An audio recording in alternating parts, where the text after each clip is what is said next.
Hi everyone! In this tutorial, I'm going to show you how to block a customer on Shopify.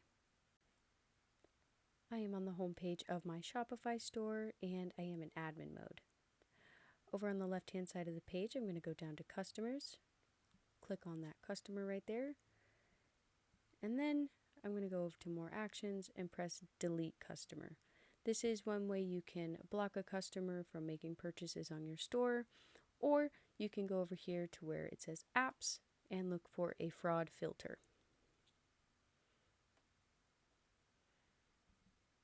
This is the Shopify App Store. It brings up all these different apps, and here is one of the many fraud filters.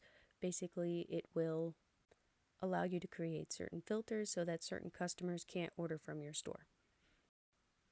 I'm just going to click on this one and press Add App. And here it'll take me through the process of adding that to my store.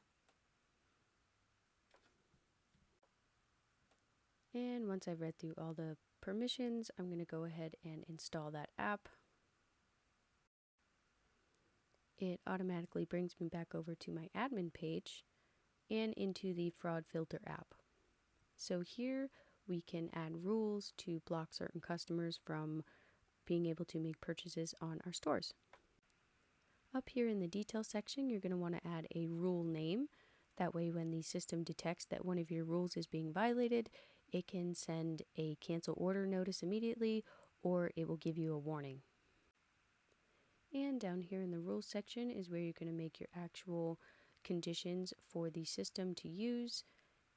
And here you can enter in an email. You can enter in all kinds of things: city, first name, last name, anything you want to identify a customer. And you'll want to choose your operation, and then the value coincides with the field that you chose. So if you chose an email, then you would put an email in the value section. And once you're done adding all your rules, you have some options down here as well. But for now, we're going to go all the way up to the top and save.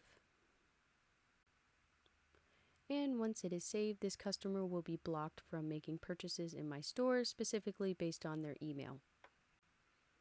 So if you need to block a customer on Shopify from making a purchase from your store, these are a couple ways that you can do that.